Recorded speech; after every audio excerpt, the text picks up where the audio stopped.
নমস্কার। আমরা ধারাবাহিকভাবে ফুলমা অর্থাৎ মাতা বন্দনাপুরী দেবীর প্রতি শ্রদ্ধার্ঘ্য নিবেদন করছি। গৌরীমা সত্যেন্দ্রনাথ মুখোপাধ্যায়কে মন্ত্রদীক্ষা দেওয়ার পর বলেছিলেন, গুরুদক্ষিণা স্বরূপ তোর মেজ মেয়েকে দে। শিষ্য বলেছিলেন, তোমার ইচ্ছা নির্দিষ্ট হয়েই আছে, তাই অবশ্য পূর্ণ হবে। সত্যেন্দ্রনাথের মেজ মেয়ের নাম অনিমা। ছোট থেকেই তার নির্জনতা প্রিয়। বাড়ির সামনে অবস্থিত একটি লাল রঙের সিমেন্টে বাঁধানো বেদিতে সে বসতে ভালোবাসত। একদিন সেই সিমেন্টে বাঁধানো বেদিতে বসে আছে, পথের বাতি জ্বালা হয়েছে। সহসা এক পথিক একাকী গান গাইতে গাইতে চলেছে, ফিরে চলো ফিরে চলো ফিরে চলো আপন ঘরে, চাওয়া পাওয়ার হিসেব মিছে আনন্দ আজ আনন্দ রে। কন্যার মনে হচ্ছে, এই যে বাসাবাড়ি, এ কি তবে নিজের ঘর নয়? খুঁজে পেতে হবে। তখন মনে হলো সেই আপন ঘরকে। বয়স তখন এতই কম, সে কথার গভীরতার উপলব্ধি বোধের বাইরে।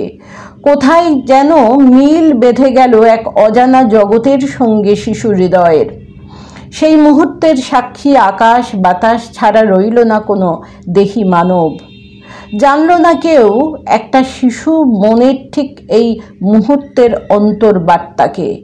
ভবিষ্যতে যখন এই শিশু তার পরিণতিতে পূর্ণ হবে, তখন কে বিশ্বাস করাবে তার এই মুহূর্তের চিন্তায় অগম্যকে গমনীয় করার বাস্তবতাকে? মনে হচ্ছে যেন শরীর দৃঢ়ভাবে বদ্ধ হয়ে গিয়েছে বসে থাকা সিমেন্টের বেদির সঙ্গে। স্থান ছেড়ে ওঠা চিন্তার বাইরে। মন যেন মিশে রয়েছে এক অজানা অনুভূত স্পর্শ জগতে, যার সন্ধান এ পর্যন্ত কোনোদিনও সে অনুভব করেনি। পিতার আদেশ অনুসারে কোন স্থান দর্শনে সরস্বতী পূজার দিন গমন। বড় মেয়ে ঘোষণা করলেন, আমি তোমাদের সঙ্গে যাব না। আমি বুঝেছি বাবা, সবাইকে নিয়ে কোথায় যাচ্ছেন, ওখানে গেলে সাধু হয়ে যেতে হবে। আমি আমার স্কুলের পুজোয় যাব। পিতা ট্যাক্সি করে নিয়ে এলেন মাতা, মেজ ও ছোট কন্যাকে। ট্যাক্সি থামল শ্যামবাজারের আশ্রমের মূল বাড়িতে। সামনে দাঁড়িয়ে শ্রী শ্রী শারদেশ্বরী আশ্রম ও হিন্দু বালিকা বিদ্যালয়ে লেখা বিদ্যালয়ের বড় বাড়িটি। বোর্ডিং ভবন অথবা বিদ্যালয় ভবন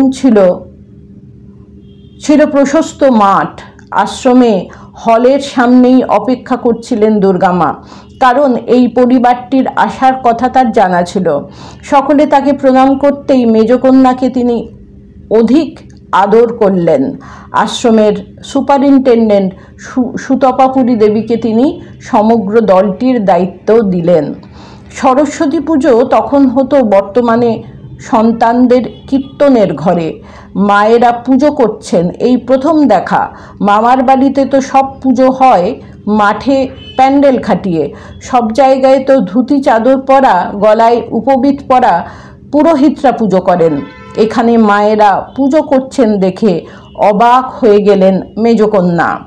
এবার একতলা থেকে একেবারে 4 তলায় উঠে গেলেন। সেখানে গৌরীমা দামোদর লালজির পুজো করছেন। গৌরী মাতার পরই 4 তলায় উঠে আরও একটি দৃশ্য চোখে পড়ল কন্যার। প্রায় সমবয়সী একটি মেয়ে বসে ফল খাচ্ছেন গৌরীমার মন্দিরের সামনের রকে। বয়সের সমতাতে দুজনেই দুজনের দিকে দৃষ্টিপাত করে মৃদু মৃদু হাসছেন। ফলাহার শেষে কন্যাটি এসে বন্ধুর গলা জড়িয়ে জিজ্ঞাসা করেন, কি নাম ভাই তোমার? আমার নাম অসীমা। আমি এখানে থাকি। আমাকে সবাই খুব ভালোবাসেন, কিন্তু আমার কোনো বন্ধু নেই। তুমি আমার এখানে আসবে ভাই? এখানে এলে তোমার খুব ভালো লাগবে। এখানে সবাই খুব ভালো। নবাগতা কন্যা জিজ্ঞাসা করলেন, তোমায় কি বলে ডাকবো ভাই?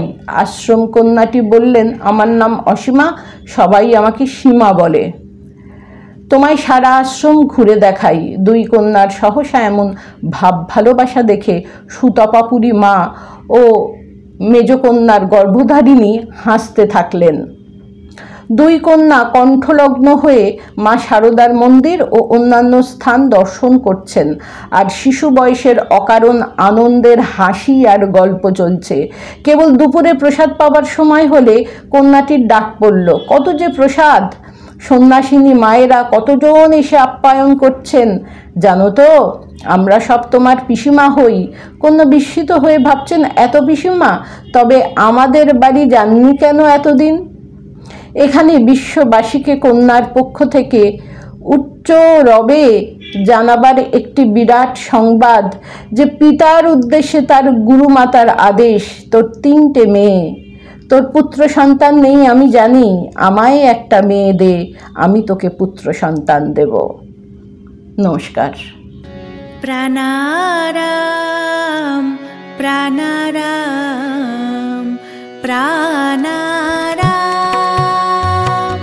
প্রাণারাম প্রাণারাম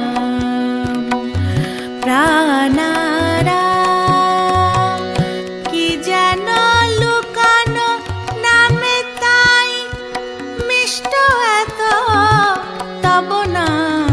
প্রাণারাম প্রাণারাম প্রাণারাম